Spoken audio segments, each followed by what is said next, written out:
할렐루야. 복되고 즐거운 거룩한 주일입니다. 지난 한 주도 우리를 사랑하시며 예수님의 이름으로 사랑하며 살게 하시는 주님의 말씀을 따라 살아가다가 다시금 주님 앞에 나온 성도 여러분을 주님의 이름으로 사랑하고 환영하고 축복합니다. 오늘도 하나님께서 우리의 삶의 자리에 또 이 은혜의 자리에 함께 계신 줄 믿습니다. 주님의 함께 하심을 더욱 삶으로 고백하며 주님 앞에 설 수 있도록 주의 성령의 충만한 은혜로 역사하십니다. 하나님이 주시는 그 성령의 충만함을 받고 말씀과 예배와 모든 것의 은혜가 충만하고 감사한 귀한 걸음이 되시기를 간절히 소망하며 주님의 이름으로 축복합니다. 이제 주신 말씀 신약성경 골로새서 2장 1절부터 7절까지 말씀으로 감사함이 넘치게 하라라는 제목으로 하나님 말씀 전하겠습니다. 지난 한 달, 이 11월 한 달을 보내면서 특별한 경험들을 하게 되었습니다. 이 특별한 경험은 한 육신에 아픔이 있는 지체에 어려움이 있는 장애가 있는 모습과 연결됩니다. 지난주에 이제 하나의 음악회가 있어서 가서 참석하고 그 음악을 또 듣는 시간들을 가질 수 있었습니다. 처음에는 어떤 음악이 있었을까, 어떤 음악이 될까 기대하며 나아갔습니다. 그런데 처음부터 그 연주를 하는 한 사람 한 사람의 모습이 뭔가 어색하게 느껴졌습니다. 뭔가 아픈 느낌이 들었습니다. 이게 나의 선입견이진 않을까라는 그런 마음을 가지고 그래도 또 어떤 게 있겠지, 건강한 분들이겠지라고 하는 그런 생각을 하면서 연주에 그 음악에 집중하면서 듣고 있었습니다. 한 곡이 끝나고 나서 이제 순서가 바뀌게 되는데 이상하게 사람들이 와서 사람들을 데리고 이끌어서 나가는 겁니다. 그리고 그 다음 팀도 나오는데 사람들이 친히 이끌어서 자리까지 안내해 주는 겁니다. 알고 보니 이 한 분 한 분이 시각 장애가 있는 분들이었습니다. 앞이 보이지 않는 그런 중에서 각자가 맡고 있는 악기를 정말 아름답게 연주해내는 모습, 또 자기의 악기뿐만 아니라 모두가 함께 하나로 어우러지는 그 모습이 너무나도 큰 감동이었습니다. 특별히 그 연주하는 곡들 가운데서 위대한 쇼맨이라고 하는 영화에 나오는 This is me라고 하는 노래가 있습니다. 이 노래도 각자 나름대로 사회자에서 보기에는 불편한 사람들이고 문제가 있게 여겨지는 사람들입니다. 그런데 사실 이 사람들은 전혀 문제가 없는 사람들입니다. 심지어는 보통의 일반 사람들보다도 노래도 잘하고 춤도 잘 추고 어떠한 사람들을 더 즐겁게 할 수 있는 능력이 더 많은 훌륭한 사람들입니다. 그런데 차별을 받는 이유는 외적인 모습이 좀 다른 그런 이유 때문에 그렇게 차별을 받는 사람들이었습니다.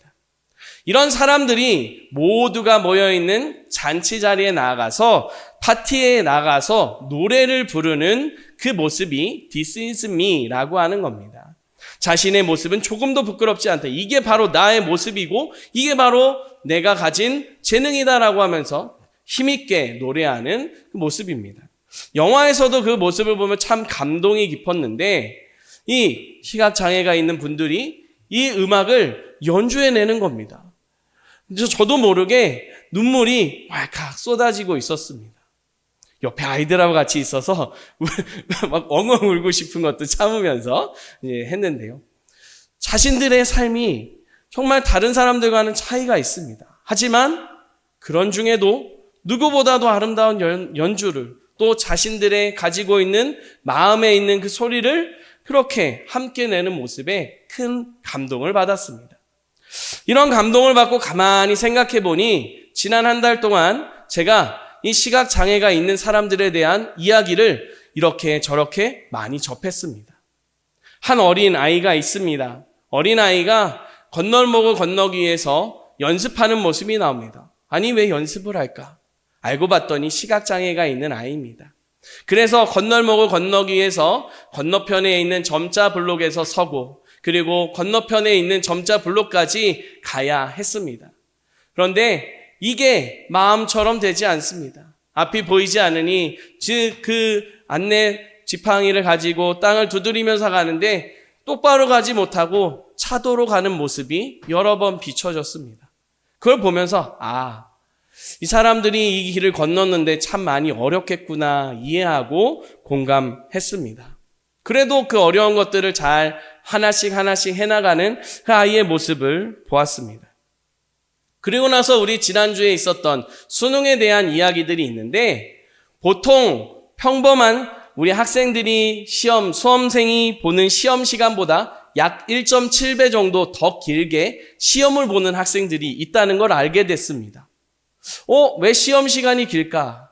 알고 봤더니 이게 평범한 사람들과는 다르게 몸에 불편함이 있고 온전하게 시험에 임하는데 어려움이 불편함이 있는 학생들이었던 겁니다. 특별히 그 중에서 시각장애가 있는 학생들이 점자를 보면서 그렇게 공부를 하고 시험에 응시하는 그런 내용들이 소개되는 내용을 보았습니다. 참 놀랍게도 이렇게 시각장애를 가지고 있는 사람들에 대한 이야기들이 쭉 제 안에 연결되면서 앞을 보고 우리는 자연스럽게 살아가는 게 얼마나 큰 감사함인지를 다시 한번 생각할 수 있었습니다.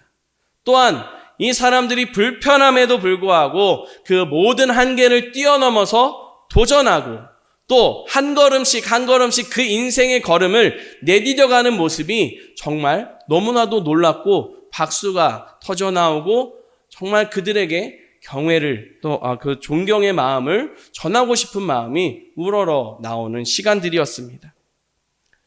우리의 삶을 돌아봅니다. 우리는 어떻습니까?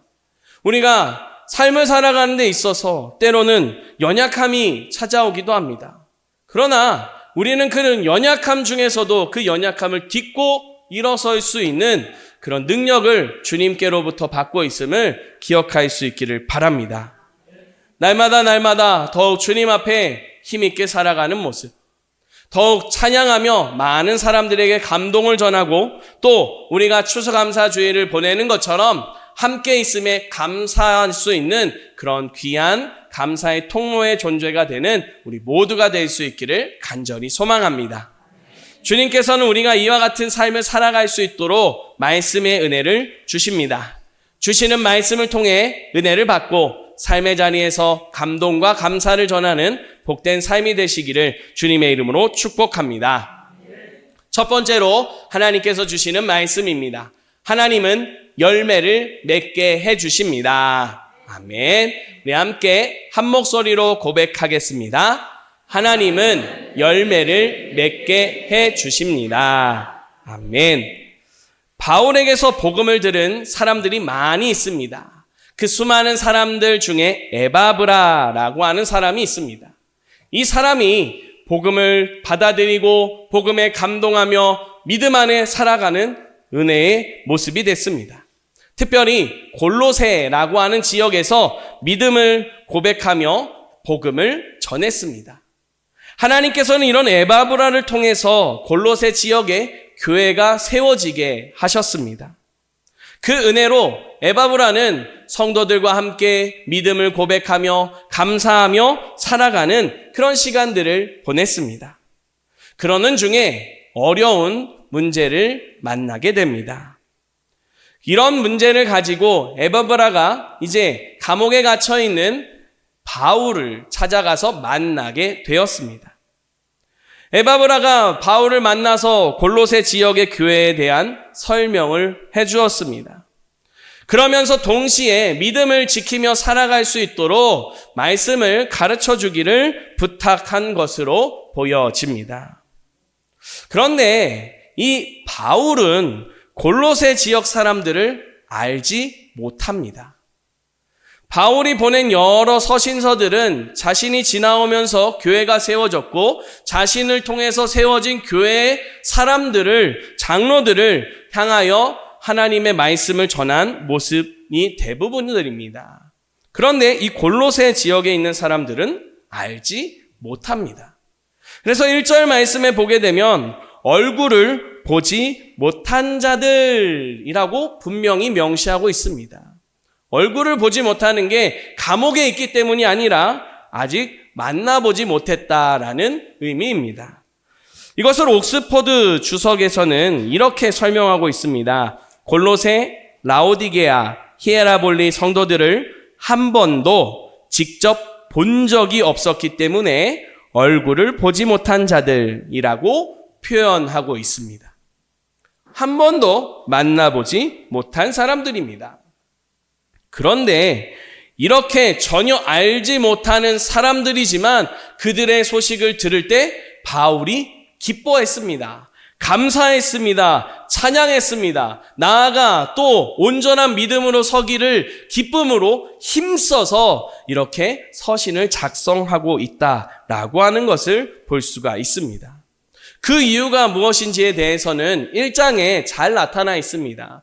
개인적으로 1장의 말씀을 잘 간추리고 있는 게 골로새서 1장 6절 말씀이라고 생각됩니다. 골로새서 1장 6절 말씀은 이렇게 말씀합니다. 이 복음이 이미 너희에게 이르매 너희가 듣고 참으로 하나님의 은혜를 깨달은 날부터 너희 중에서와 같이 또한 온 천하에서도 열매를 맺어 자라는도다. 아멘.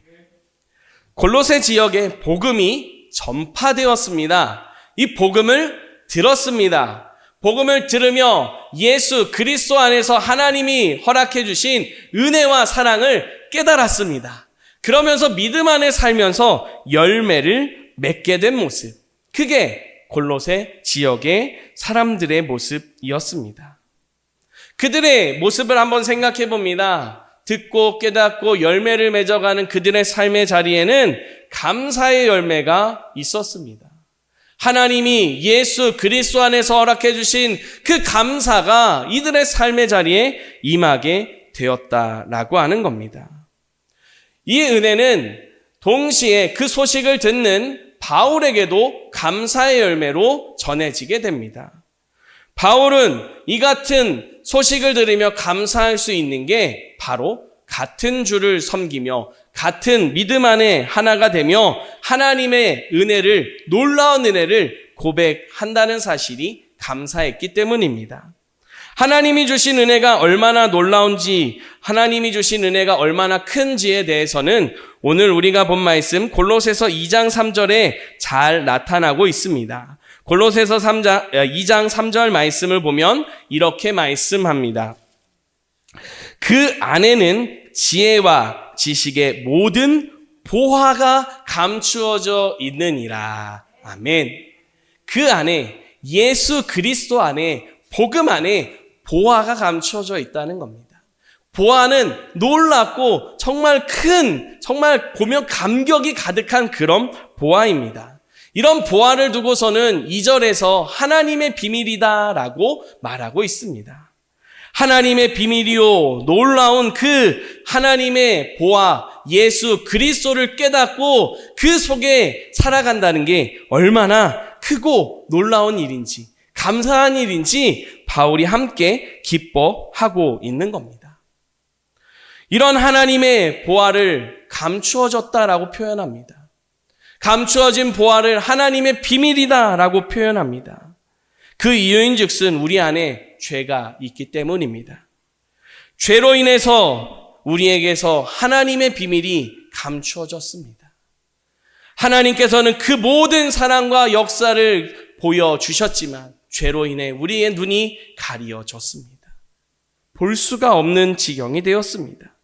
참으로 놀라운 보아임에도 그것을 알아볼 수 없는 지경이 되어 버렸습니다. 이런 놀라운 보아, 하나님 앞에 감추어져 있는 그런 모습들이 우리에게서 벗어나질 수 있도록 하나님께서 예수 그리스도를 허락해 주셨습니다. 그 예수 그리스도를 통하니 보아가 깨달아지게 됩니다. 예수 그리스도를 믿고 나니 하나님의 비밀이 얼마나 놀라운지 우리의 삶에 비춰지고 있는지를 깨닫게 됩니다. 그러니 하나님 앞에 감사와 찬양과 영광이 가득하게 되었습니다. 사랑하는 성도 여러분, 이와 같은 감사의 열매를, 찬양의 열매를, 하나님의 보화와 하나님의 비밀을 깨달으며 알게 되는 열매를, 믿음의 열매를 하나님께서 맺게 해주셨습니다.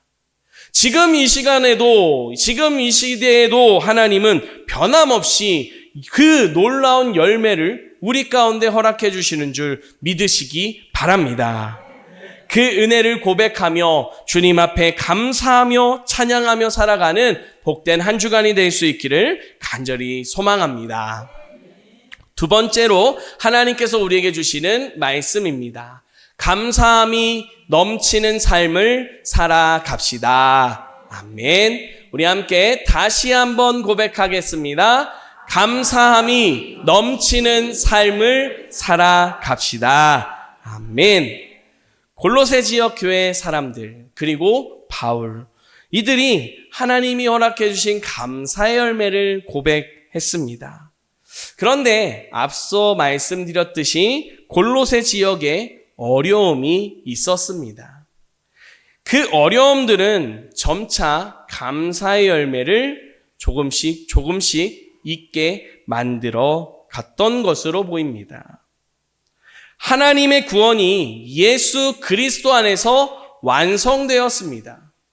예수 그리스도를 믿음으로 하나님 앞에 구원이 온전히 우리에게 허락되었습니다.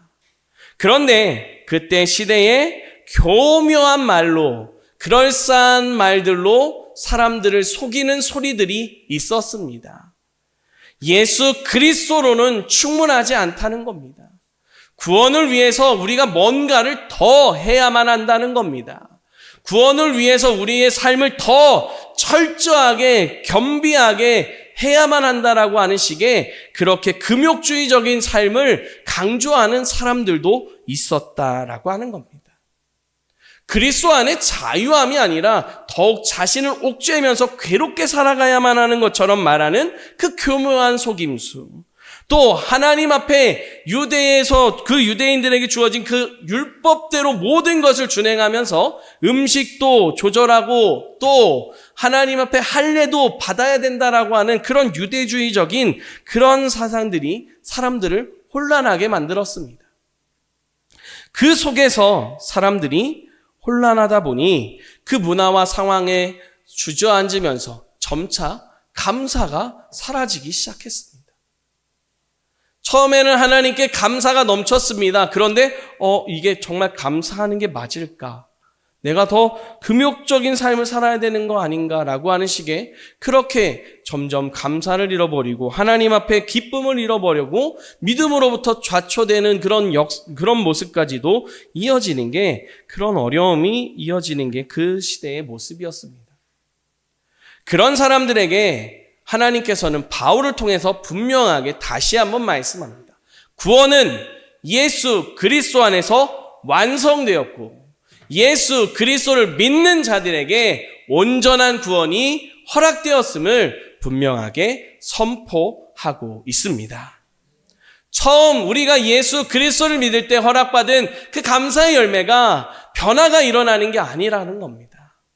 변함없이 하나님께서 그리스도 안에서 이루시는 그 놀라운 은혜를 감사하며 깨달으며 찬양하며 살아가야 한다라고 말했습니다. 이런 의미들을 메시지에서는 더 잘 나타내고 있습니다. 특별히 7절 말씀을 메시지에서 보게 되면 이렇게 표현하고 있습니다. 여러분은 그분 안에 깊이 뿌리를 내렸습니다. 그분 위에 굳건히 세우심을 받았습니다. 여러분은 그분을 믿는 것이 무엇인지 잘 알고 있습니다. 그러니 이제 가르침 받은 대로 행하십시오. 수업은 끝났습니다. 배우는 일은 그만두고 배운 대로 사십시오. 여러분의 삶을 감사로 넘치게 하십시오. 라고 표현하고 있습니다. 예수 그리스도 안에 뿌리를 받고 세움을 받아서 감사함이 넘치는 삶을 살아가야 한다라고 분명하게 선포했습니다. 그 같은 교훈을, 그 같은 가르침은 충분히 다 알고 있고 충분히 다 배웠다는 겁니다. 그런데 거기에 뭔가 더 속이는 그런 교묘한 말들 때문에 흔들리지 말라라고 말하고 있습니다. 우리의 삶을 돌아봅니다. 우리가 하나님 앞에 감사함이 넘치는 믿음이라는 것 우리는 분명히 확신하고 고백하고 있습니다. 그런데 때로 우리의 삶에 닥치는 그 현실 앞에 하나님이 감사를 주시는 게 맞을까? 여기서 내가 뭔가를 더 열심히 하나님 앞에 뭔가를 더 열심히 해야만 하는 게 아닐까? 라고 하는 생각들을 합니다. 때로는 그게 더 하나님 앞에 내가 더 하나님을 찾아야 된다는 걸 표현하기 위해 금식을 더 많이 해야 된다. 때로는 작정 기도를 해야 된다. 일천번제를 해야 된다. 뭐라고 하는 식의 그런 것들로 연결되기도 합니다. 물론 그런 믿음으로 나아가는 것들이 우리에게 도움이 될 수 있지만 우리는 그 전에 먼저 기억해야 됩니다. 우리가 하나님 앞에 뿌리를 받고 있고 세움을 받고 있음을 기억해야 합니다. 오늘 말씀에 뿌리를 박으며 세움을 받아라고 되어 있습니다. 이것을 원어로 보면요, 내가 하는 게 아니라 누군가가 해주는 걸로 되어 있습니다. 뿌리를 박을 수 있도록 누군가 옮겨서 단단하게 더 잘 심어주고 고정하고 보살펴준다라는 겁니다. 세움을 받아서 건물이 온전히 서갈 수 있도록 그 하나하나를 잘 세워가는 그런 역할을 해주는 이가 있다는 겁니다. 그게 누구겠습니까? 바로 우리 성삼위일체 하나님이신 줄 믿습니다. 하나님께서는 우리가 예수 그리스도 안에 더욱 뿌리를 박을 수 있도록 성령의 충만함을 주셨습니다. 우리가 더욱 그리스도 안에 세움을 받아서 하나님이 기뻐하시는 그 모습으로 살아가도록 성령의 능력을 허락해 주셨습니다. 성령님께서는 우리가 더욱 그 안에 살면서 감사하는 삶을 살게 하십니다. 감사함을 넘치게 하라라고 했습니다. 감사함이 넘치기 위해서는 감사가 시작돼야 합니다. 상황이 감사할 수 없는 것 같은 그 상황에서 더 감사가 시작돼야 됩니다. 우리 눈앞에 펼쳐진 상황이, 환경이 감사하기 어렵습니까? 그러면 더 좋은 기회라고 생각하고 주님 앞에 감사하기를 시작하십시오. 감사하는 삶을 살아가면서 하나님이 정말로 우리의 삶에 감사가 넘쳐나게 하시는 그 은혜의 자리까지, 하나님이 허락하신 감사의 열매를 고백하는 자리까지 나아가실 수 있기를 주님의 이름으로 축복합니다. 그 자리에 나갈 수 있도록 하나님이 우리를 지키십니다. 하나님이 우리와 함께 하십니다. 함께 하시는 주님은 그냥 함께 계시는 게 아니라 우리를 붙잡아서 뿌리를 굳게 내릴 수 있도록 도우십니다. 더 든든하게 세워져 가도록 이끌어 가십니다. 그 같은 모습으로 주님 앞에 살면서 함께하는 믿음의 형제 자매들에게, 또 함께 살아가는 많은 사람들에게 그 주님의 감사의 열매를, 주님의 함께하심의 은혜를 삶으로 증거하게 하십니다. 추수감사주일을 보내며 이제 삶의 자리로 나아가는 성도 여러분을 간절히 축복하며 이 시간 간절히 또한 부탁드립니다. 감사의 삶을 살아갑시다. 감사의 삶이 넘치는 귀한 걸음 될 수 있기를 주님의 이름으로 축복합니다. 기도드리겠습니다. 거룩하신 하나님, 감사합니다. 우리에게 은혜를 베푸시고 그 은혜와 사랑을 찬양하게 하시니 참 감사합니다. 하나님 주신 은혜를 더욱 붙잡게 하시고 날마다 주님 안에 살면서 감사함이 넘치는 귀한 자리로 나아가도록 우리의 걸음을 지켜 주시옵소서. 더욱 감사함이 어려운 자리에서 하나님 더 즐겁게 감사함을 시작할 수 있게 하시고 하나님이 행하시는 놀라운 일들을 바라보며 주님께 찬양하는 복된 삶 되도록 은혜 베풀어 주시옵소서. 도우시고 지키시고 감사의 열매를 허락해 주시는 우리 구주 예수 그리스도의 이름으로 기도드립니다. 아멘.